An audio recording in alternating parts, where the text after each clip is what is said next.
Good evening, everyone. Thank you so much for being here with us this evening. I have Tom joining me, and we're going to start discussing the next couple chapters of the Indigo Girl. Did you not love it? I did. I Yeah. feel like we say that every week. We I start know. every week with, "Did you love it?" Yeah, it was Yeah, good. I did. I loved it a lot.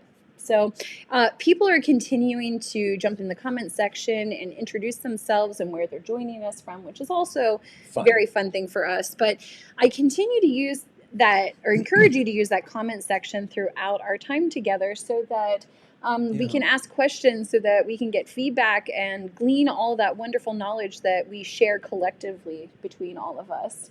Sarah, I'm just wondering how many people. I mean, we have people listening from all over the country. How many of you are inspired to send off and get some indigo seeds and get them started? I know, Carol, you are in Fresno tonight, and I'm sure it's getting a little warmer there. I don't know if it's the proper climate. I'm sure it's not to grow indigo in Fresno, but I may be very, very wrong with that. But we have listeners in Colorado, and Mexico. There's Sue Siding is joining us as well from Fresno, California. Hi, Sue. We just had you here on for class the other day. It was wonderful to have you. So before we get started, I have to do a follow-up. Many of you may not go back after the broadcast to look at the comments section, but there was quite a discussion the last time we were joining one another about the poisonous berries that were mentioned in the last couple chapters. Yeah, do you remember they were throwing these berries, and then Ben went like, don't eat them. Don't eat them, right? He's trying to warn her. And what I found was that a student contacted me later, and she goes, "I think I found it."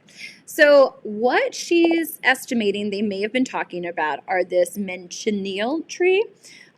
This is something that is found all throughout the Caribbean, and it looks like these very small, almost remind me of crab apples. Yeah, they do. Bit, right? But what's so unique about this particular plant is that all parts of the tree are quite poisonous. And what kind of shocks me about this is that evolutionary wise, I'm not sure why a plant would develop like this, because it's not really of advantage for the fruited body to be poisonous to humans as well as other animals and birds, because most plants rely on them consuming the seeds and then depositing them other places to continue that lineage. Well, that's true. Right. It always sort of makes me wonder, like, how did cactuses ever develop? You know, with the spiny thorns in desert environments. Now, I'm going to share this, or Deb is joining us this evening. She's going to put this in the comment section for you. But one of the interesting things about this that biologists are looking at is that they think it truly was a genetic sort of mistake. There is one type of iguana who is able to consume this without getting really, really sick. But rather than rely on birds to spread its seed, what they found is that it only grows near the coastlines, and so they can take advantage of tides, taking those seed pods out and dispersing them on other islands. Sure.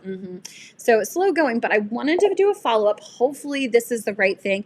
Although they don't come across as really looking like berries, I could see how the author would take sort of liberties to suggest it, especially since once I've mentioned it, people, oh yes, I've heard of that. Makes perfect sense. It is historical fiction, so maybe that sort of plays into that. That's exactly right. I got to remind myself, this is really true. You know, we need to look a little further into this. Yeah. And if iguanas do indeed eat this, perhaps they pass it.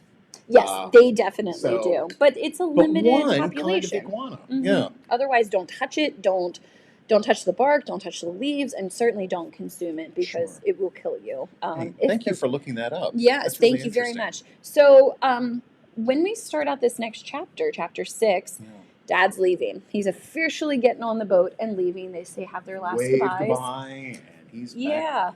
And I feel like the door is barely closed, and Mom is starting to show her colors a little bit more. You can just imagine her, and of course, you know, the author Natasha writes it so well, that she's in this beautiful dress and, you know, hand to the forehead, like, oh, the heat, and get me back to the house so I can just lay upstairs across the bed. As I was reading this section, I was trying to remember back to see if Natasha ever mentioned earlier on the book what her mom's actual ailment was. I don't think so. You know, but it just sounds very curious, like, oh, the heat tires her and she's very low energy, and Yeah. I don't know. It could be a number of different things, but I'm sure the sweltering heat and oppressive, um, conditions in the deep south probably weren't all that helpful to her. Not at all. Yeah. But She does have perhaps later on in the book. she does have some pretty deep discussions with Eliza though concerning like how she really feels about her talking business or shop talk as they say. And she has very little patience for the whole discussion. Oh, it's true. I mean, she doesn't Mhm. like it at all. She wants her daughter to be this very genteel lady who is going Yeah. and her goal, the mother's goal, is to find her a proper suitor Yes. and Yeah. marry her off so that her brother can take over the plantation. Exactly, Yeah. exactly. I think it's interesting when Eliza makes note of recognizing this in her mom, and she basically says, ambition is ugly, Yeah. and it's not very ladylike for her to be talking, especially publicly, about the business dealings that she's doing. Yeah. As your dad, it blows me away because I am so proud of my three daughters who are all very capable young women. Yeah. And what you do in life. And so, you don't necessarily need to have a guy in your life. No, no. We're just different times and how these people look Sure. at this. And her mom, we Yeah. talked about this the last time. Her mom is really coming from a background where she grew up in society back in England before they even Mhm. left for Antigua. So it's much easier, I think, for Eliza to settle into this new way of thinking in this new environment Yeah. that women may jump into roles that are untraditionally played by women. And I love the way her head thinks. I mean, Mhm. she's always thinking, Yep. what can we put in? I mean, she talks about the live oaks, Yes. but there's 50 years between the time they plant those until they harvest them. Yeah, what'd she say? Invest in your future. is her Invest in father. your future. Mhm. But Yep. right now they need some money now because They the do. bank wants Yeah. their loans paid. So she's pretty quick to sort of reach out. She's taking a little bit of advice from her mother that perhaps she should reach out socially to some of the other Mhm. neighbors, including a neighbor, Mrs. Cardone, who is a widow, not much older than her. And you sort of see some foreshadowings for maybe a friendship that might be brewing. But I love the trip that she takes to Mr. DeVoe's house. Oh, yeah, you can just imagine. Yeah, yeah. She really paints He's a the very scene kind man. really beautifully where, before they even arrive, the slaves have pretty much chased back to the house to announce that their arrival. And I think that the whole scene is really beautiful, that they're trying to trick Polly into joining them for a little botany Oh, that's right. I lesson. forgot that Polly had joined them. And Yes. she had, yeah. She gets wooed into the house with the promise of, what did they call them? Fluffy clouds stuffed with rainbows. Yes. I feel like that would be a phrase that I would use with my own children. But I can imagine the carriage, the two Yeah. sisters are in the back. Yeah. And Quash is driving the horses up to this Yeah. lovely estate. And So he brings them in the house and mentions that he may have available something called macaroons. And these are something that would have been very new to them. And of course, the cook brought the secrets back from France, and they were just, absolutely beautiful. I do have to say that I feel like in honor of the book going forward, perhaps we should honor this special occasion because just like Polly, yeah. I've never had a macaroon before. I remember my mom making something like Yeah. a cookie that was meringue with some coconut in it. I Yes. wonder if that's what it is. It's a totally different thing. So, if you guys don't mind indulging me, I stopped by our local bakery Oh and my picked up a gosh. few macaroons for us to try throughout our time They're- together. So while we have our tea, we will. Can you see this? They're They beautiful. they are beautiful. Yeah. I have to say they're probably, if they were anything close to this, which I doubt the colors were quite so intense for Oh my little Polly. gosh, Sarah. Oh, they're beautiful. Yeah, thank you. I think I will. figured we should try them since Polly had a fantastical experience there. Well, ladies first. Oh, thank you very much. I appreciate it. Mhm. I won't eat it as we go because I don't know that I want this in my teeth, but appreciate it. One of the other things, yes, Jan was very good about including the two spellings. Were really macaroons, not macaroons. Yeah. So when we're discussing this chapter and we're looking You just keep at, going. oh, you're just going to try it now? Okay. One of the other big things that she takes away from this visit to Mr. DeVoe's house is some more information about indigo. She's putting it out there. She's talking to people at this point that she is hunting down seeds. And he says, of course, I've got some. They weren't all that successful. Got them from a guy in town. But what he does go on to say is that he does have some woad seeds. And I've got a website that was put together by the National Park Service outline what Dyer's woad really is. And, you know, this is something we talked about last week, that it's incredibly easy for us to grow in this area. And what I'm finding is that the Park Service also believes so. And when you look at the United States in the map, these are all the places that it grows pretty well. So you don't really have to work that hard to make it work. Well, that's what I sort of thought was interesting because Natasha sort of said, well, you know, I'm not so sure that I can grow it on this plantation. You know, I told you folks last week, I have it coming up between the bricks and the patio. Right. But when we look at this map, you'll notice that some of these deep southern, really humid areas, they're not claiming that it's growing that well. But as you go on down the website, they talk about it's now sort of, you know, considered a Class C or Class 3 invasive species. But what I have found is that woad has been used for a really long time. And this is a website called Elements Unearthed, where they talk about how all these unique elements we have naturally growing were used. But I have to give this a little bit of criticism because at the beginning they start talking about the Picts, which was a group of Celts in northern Scotland. And they're often referred to as being heavily tattooed or blued out. Here's another great example of what the Picts would have looked like. Or how the Romans came back and described them. But here's what I have to say about this. The origins of the Picts go way, way back. And they had been using indigo since the 2nd or 3rd century. But there have been experts that have gone back and they have actually tried testing woad to tattoo themselves and found that they could not find any rhyme or reason of how they would have actually tattooed themselves, but perhaps could have created paste or temporary pigments for their skin. But most likely they were using it as a form of medicinal purposes, more so than a dye. So the other thing that is worth noting here, and they do say it here, we all think of those iconic images of Mel Gibson in Braveheart, where he is just like clad in the blue paint. They said, not so. These time periods that we're comparing are more than 1,000 years apart from one another, and it was probably some licensing for the movie to sort of make connections for what people may have some basic understanding of. So if it's only temporary, maybe it was blued just to go into battle? It could be, yes. Now, historically, they did fight naked, so that's not untrue. But we have to sort of stop these rumors that they tattooed themselves with woad because there really isn't a whole lot of evidence to really prove that out. Mel Gibson and his merry band of soldiers. I mean, in that movie, that was really quite frightening. I can imagine. It'd be intimidating for sure. They were considered really, really ferocious warriors. Let's go back to that original article I was talking about, though, with woad. There is evidence, though, that it was being made all through Europe through the Renaissance period into some Asian countries. But the history becomes widespread. It's very easy to extract. And it does go on to sort of give you some information about the high deserts of Utah and how to extract it and make it, perhaps, if you're interested. But, you know, like as we talked about this, I actually went back to Tom the other day. Remember I said, you know, Mr. DeVoe keeps talking about how difficult it is because there isn't enough yield for the amount of effort that you're planting.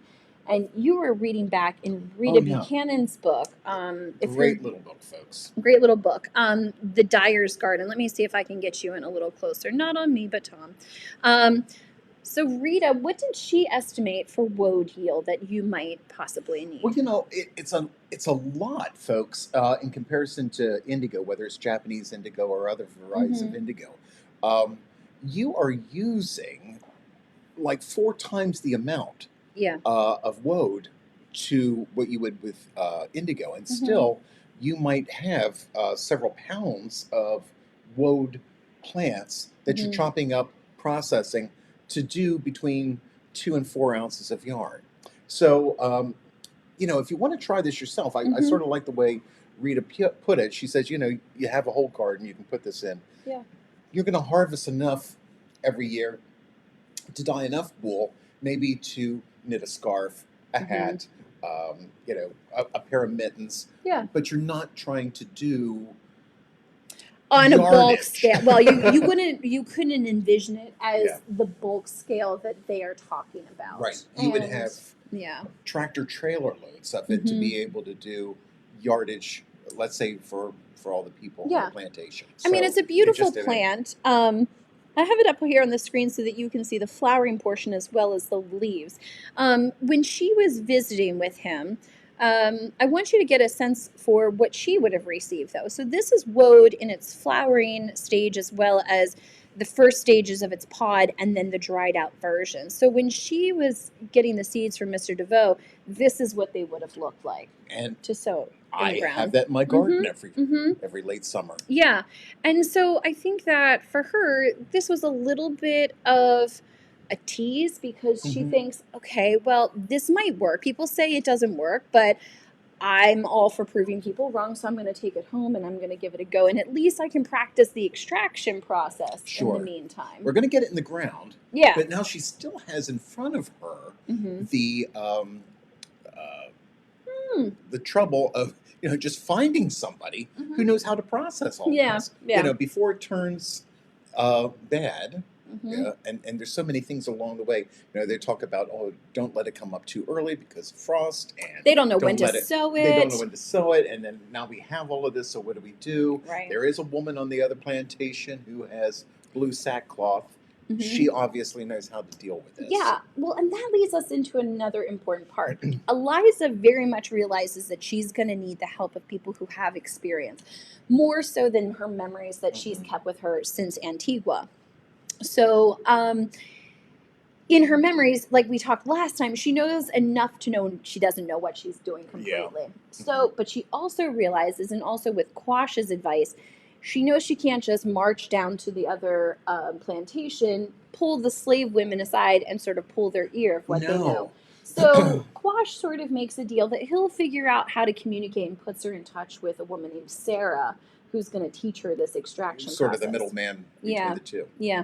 I have to say, when we look at this discussion at Mr. DeVoe's house, she's telling this story about her experience in Antigua. And, you know what? Before we go any further, Brenda was asking if woad is invasive. Yes. Yes. Yes. Yes. Yes. Yes. Yes. Yes. Yes. You want some? And so you gotta want it. And I think that the Midwest, like areas through Utah, are a perfect example that they found it was an excellent place to grow, and now it just grows rampant wild along the sides of the road. So back to what we were discussing. When she is describing to Polly this process of them putting it in and it coming out not blue, Polly says, well, it sounds like magic. And she knows that there's science behind it, but they're not quite sure what that is. I wanted you all to experience this. And so I have a YouTube video I found put together by a woman who does some historical reenacting. And they're actually discussing in this video Eliza. And so I'm going to switch over and I'm just going to play it with the sound off. But I want you to see the magic that happens in playing this. And you can see the full-length video for yourself when you get home. So she is using an indigo vat here. And we'll use indigo and woad sort of interchangeably here because the process is so similar. It's so similar. And so as she presses the cloth down in, you'll see that it's not blue. It's this very light color. The oxygen has been sucked out of the solution. That's correct. And now it's adhering onto the prepared fiber. So, but getting it to that point is really quite interesting. But let's see what happens. Yeah. She's going to pull this out. And then we'll talk about that. Yeah, and she's talking very conversationally here, but it doesn't take very long. Within a few moments, and she does say, "I'm going to get my hands blue. I just know it's going to happen." So as she pulls the cloth out, you can see it's already changed from that lighter color, and it's transforming right in front of your eyes. This is the magic of indigo, and I think this is why when we do demonstrations places, people love the magic behind this, because no one can believe that within a few moments, once the oxygen hits all the areas of this wet fabric, it activates it to produce this really beautiful, rich blue color. And every time we've ever done indigo, it's different. It's different. It's different every time. Yeah. But how beautiful this is. And you can see it getting deeper and deeper and deeper. And deeper. Yeah, Yeah. it's just absolutely gorgeous. So I was glad to have been able to find an educational source that you can go, and they're giving you some good information about what they might have experienced on Eliza's farm. So as we sort of turn the pages, let's talk a little bit about Quash, because he sort of decided, yes, I'll get you on your way. I'll get you hooked up with the right women who know this information. But he's kind of playing a bigger role at this point. I think He really is. And yes, he is a slave on that plantation. Yes. But I think he loves his masters. I mean, I think they have a really good relationship. Yeah. This symbiotic relationship. Sure. Where, I am your slave, but I am going to be taking care of this. Right. And one of the things that made me realize this is, do you remember there was an uprising? And he's very protective of them through the whole thing. There were other plantation owners who had been murdered by an uprising with the slaves. Yeah. He was there for the whole thing. Oh, yeah. And so he stuck it through. He stuck it through. Yeah. Now, I had to sort of dig more, because she seemed to put a real big emphasis on this character. And if you look into the history of this man, Quash is a real man, and his given name is actually John William. And there is a lot of evidence and that he was interconnected with Eliza, and his life is changed by this relationship. And not just in these early years, but later in life, when this situation changes, more opportunities become available to him, and he ends up becoming a really amazing architect and gets a lot of notoriety. But he wasn't given those chances by just anybody. It was because of Eliza and Charles Pinckney. Well, I remember that she said, please go get some lumber and let's fix the slave quarters. Yes. And also set up like a little hospital. Yeah. Yeah. I thought that was so interesting when she started talking about Really taking the cares. advice and noticing at some of the other plantations, people that she really trusted, like the Pinckneys, that they were setting up infirmaries. And like, what a smart idea, because when you have people living in close quarters, a whole gambit of issues can come up. And they learned that by isolating those people, you might mitigate some major outbreaks, and potentially it could be used also as a birthing station when people were ready to give birth. But that's some pretty, I want to say, modern thinking for that time period. Yeah. Just hanging around. We're all wearing masks now. I know, they're always like within an arm's reach. Yeah. But you know what? I wanted to do a little bit more research on like when was this practice actually put into place? And John Williams, who knew that he had a real name? Yeah, I know, not just Quash. But this is a Wikipedia entry, and I do want to point out at the beginning, it says this article needs attention from an expert on the subject, but I think that there is enough information here to give you a rough idea. This goes into deep discussions about what was the average life expectancy of a slave, what was some of the diseases that were really common among them, even to the effect of, many of them experienced things like lactose intolerance because that was not dietarily part of their culture to drink cow's milk, as well as other sort of into the future about slave hospitals and people's ideas that biologically African slaves were not the same as whites, so they should be treated in a different hospital by experts. And I mean, you have to understand when this was written about, and we've grown a lot since then, but some of it is kind of gruesome as you read on, which is kind of hard to swallow, when you're talking about one human and how they Yeah. treat other people. But Eliza shows such humanity to the individuals who surround her, regardless of what their station is, that it earns their family a lot of brownie points. And I think he, as well as other people, Yeah. are watching. Yeah. They realize this. They're very grateful. I agree. Now, as we get into these discussions, because she's getting back to the house, she's getting into a routine, and she decides one morning that it's probably good for them to check in at the local parish. And so they get up really early to take the boat. Was it a 5 hour? No, it was 5 a.m. she got up, but it was a several-hour journey to the church. And she hears in the dark drumming sounds. Yeah.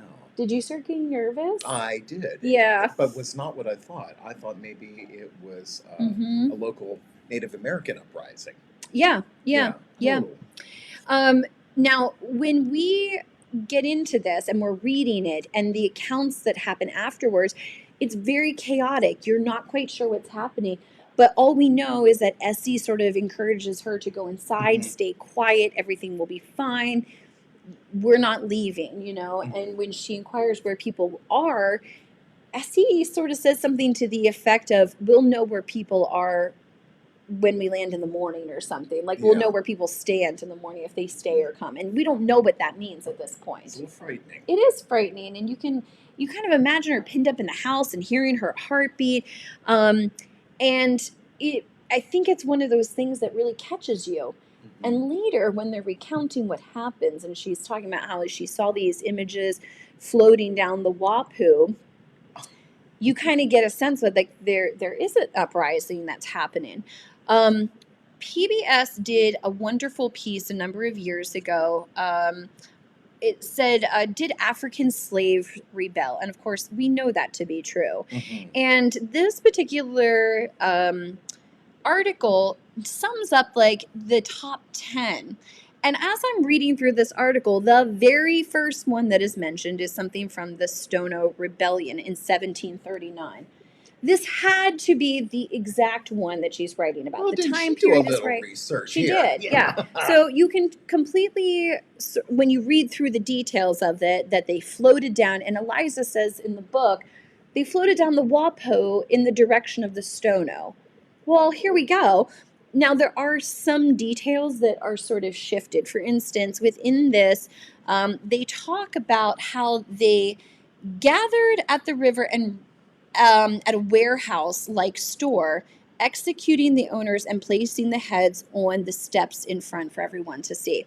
So that veers a little bit from the fictional novel that we're reading, because it's recounted by, I think, Mr. Pinckney, that people had been gathered up and that the slaves' heads had been put out as a warning. So there's always sort of artistic embellishments, but this is a real thing. And if you want to read more on some of these rebellions, I encourage you to visit this website as it continues to take you all the way up through the mid-1800s, all the way up into the northern colonies. I think New York City actually had one that is mentioned there. So, that rebellion kind of put things into perspective of where she stands with her people. She could have been a victim just like all the other people that she was hearing about.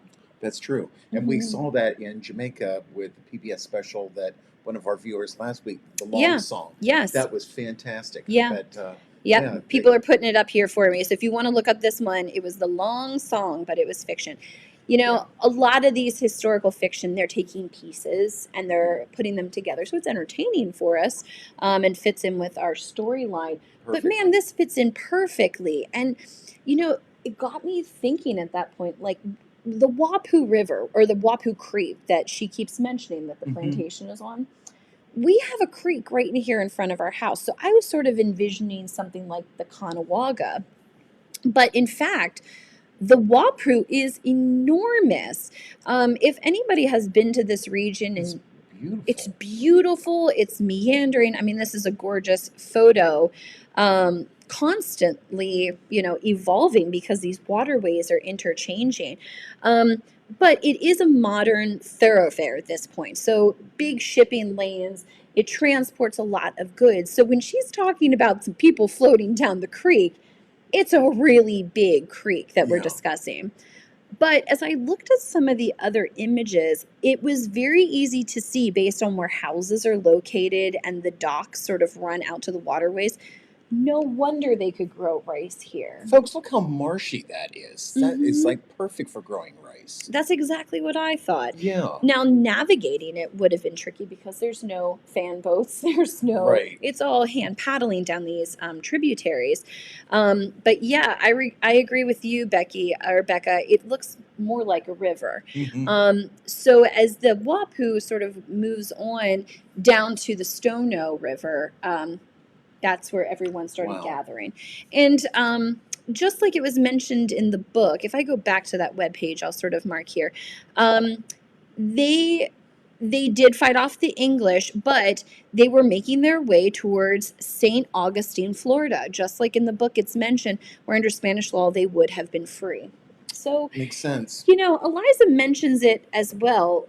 Who would not have been tempted by the thought of reaching freedom, especially if you were born into slavery? It Yeah. was not something like going to prison where you were charged with something and this was your punishment. You were born into it and you had And no they way wanted out. Right. Right. This was their Yeah. way out. Yeah.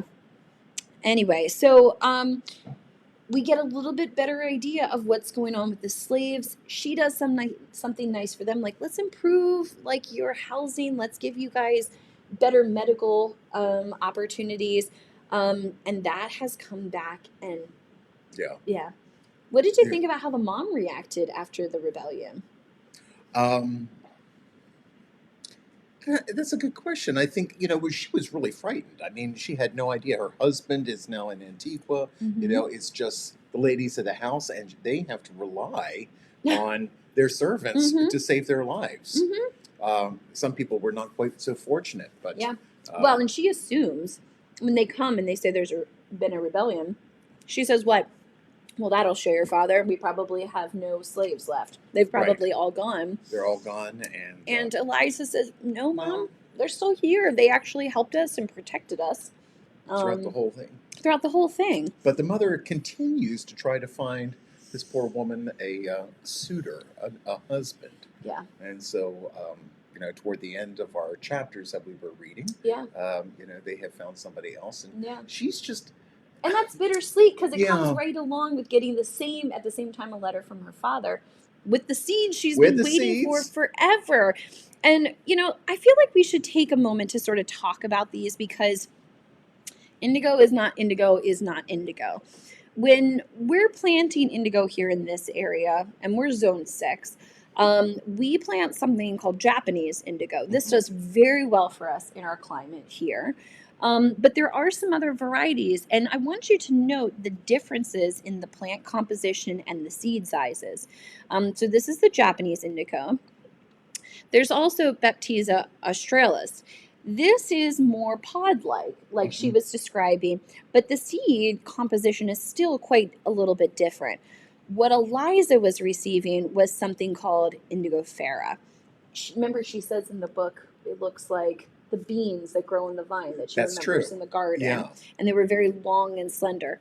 So They these sort of look like vanilla beans, but I'm sure much smaller than a vanilla Yes. bean. Yeah. So these have extremely tiny little black seeds on the inside that just sort of spilled out. And she was just bursting with excitement to know that her journey can now officially begin. She finally has the key in her hand.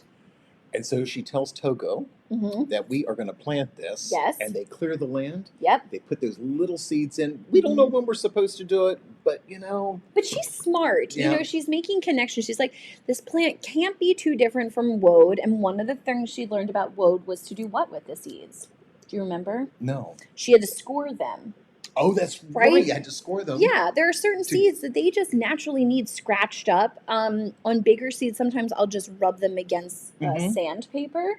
But she knew that, and she said, let's try it. I don't want them to fail. She's not going to dig them up later and then try and score them. So they put them in. And do you remember, folks? She wakes up one morning. It's in April. She feels a cool breeze coming through the windows. and her heart sinks, and she just knows that they've had a frost. Yeah. And so she goes outside, and there she meets Togo, and he shakes his head from side to side, and she looks down the rows of these tiny little shoots coming up, and they're blackened. The frost hit them. My heart just I drops know, it's for just it's just the saddest thing ever. I can just imagine looking down a row and just seeing all that hope disappear in just But she's not discouraged. She Yeah. said, you know, we're going to try this again. As soon as the weather gets a little bit, we're putting another crop in, and so they Yeah. are planting more seeds because she saved Yeah. it, and so there we go. They didn't really mention. I'm sure we can do some further research because, of course, we know her letters are public. But Mhm. how much did she really plant? How many seeds are we talking about? But Yeah. because she's going to rely on this being a successful harvest so that she can then have or quadruple or I don't know, get 100 times her original amount of seeds. But she's still looking for Sarah to Mhm. come and Mhm. help her with all of Yeah. this. But she's got faith. She is Yeah. going to do this. Yes, Yeah. I agree. I love this. Deb seems to think this would make an awesome movie. I couldn't agree more. Oh, yeah. We should think about who should play Eliza. Hmm. Who would you have play Eliza? I don't know. Let's ask everybody out there. Send your Hmm. comments in. Who would be a good Eliza? Yeah. Oh, Brenda said any gardener would feel the pain. I completely agree. That's true. You know, when you put your heart and soul and you see this as like a life force, not only to prove yourself to your father, continue to bring revenue into these plantations that's a lot to put on a 16, 17-year-old girl. Because remember, she got these seeds at the end of December and it was weeks before her 17th birthday. Yeah. You know, but she's determined. She's going to stick with it. Mm-hmm. She now has this distraction because her father has decided that he's found somebody. And I read into this. I can hardly wait to Mhm. start the next few chapters. But she admires the Pinckney's marriage. Yeah. So she's feeling. Does she have the courage, this young woman, to sit down with Mrs. Pinckney without the listening ears of her mother and Polly and everybody, and just try to find out what has kept them together and why did they have such a solid marriage? Yeah. Because she sort of questions her parents. She's like, it's my mom and dad, but they're always sort of bickering, and I Yeah. wonder if there really is a Love. closeness there. Love in their marriage. And is that what it's all about? Mhm. She wants a partner in life, if that should be. Well, or it's she pretty doesn't have to. commonplace that your upbringing prepares you for this Yeah. union that is more like a business relationship. Exactly. Certainly you would want to keep your same financial status in society, if not climb the ladder a little bit more. So love is sort of a secondary thing. And if it doesn't happen for Eliza, she's happy to go on and just be a businesswoman and Right. be independent.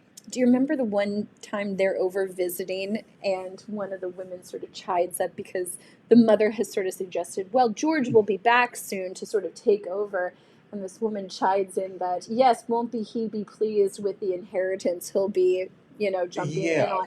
Like here, she's working She's hard. working so hard. And it's just going to be handed over to the brother to sort of take all the credit for, unless Yeah. she can prove otherwise. Yeah. I just felt like this was a lot of good information. Well, thank you, Sarah, for also doing all this extra research. First of Yeah. all, I didn't know that Quash had a name, John Williams, and that he was a really Yeah. recognized architect. Yes. Yeah. I mean, his information, I encourage you to go more. I don't want to read too much into his biography so that it ruins anything for folks if they've not read ahead in the book, and keep it out of the comments section. Let's not be spoilers. But, if you go back to that website, let me flip so you guys can see. He goes on, and there's a deep biography on here all the way through the end of his days and some of the buildings that he went on to actually design himself. You got to feel really good for him. One other link I'm going to include in this section, if you're a history person and you want more information on the Stono uprising, I did find a book, and it's in Kindle edition. So if you wanted to go on and read more about it, it's an older read, but I think that there's a lot of good information in here that you could pour through. You may even be able to get this through a local library source, but depending on what you have Amazon-wise, it's nice to sort of touch on that. Yeah. Now, as we look forward to the next couple chapters, we're going to be digging deeper into now possibly getting into some successful crops. This is what I'm sort of chiding on. And we're going to start seeing areas where Quash puts these great skills into good use. So we'll know more about Sara. We'll know more about Sara, which is just exciting. And probably more, exciting stuff happening along the Wapu. Yeah. And maybe we'll find out what some of this mystery is. Yeah, there's still some uneasiness after this. Indian Pete mysteriously going and coming back. Right. I think it was good of her that she didn't turn him in, to be honest with you. With Indian Pete, he may have been doing something that required him to travel, and but he would not have come back. I think that if he was determined to turn against She just the let family. things go, and Yeah, she trusted that they would come back. I think that there's a lot coming up in the next couple chapters that we need to sort of consider more deeply, those relationships with those slaves, because we've known from the very beginning that she will need them. They're crucial to her success here. Yeah. So, well, as we finish up here, there's a couple things that you have a few more books that we're going to be mentioning next time. We're going to look a little bit deeper into the making of the Indigo Zats and the Indigo Girl. But, we do miss you. So we'll see you next week. Definitely. Same place. See you later. Bye, guys. Bye.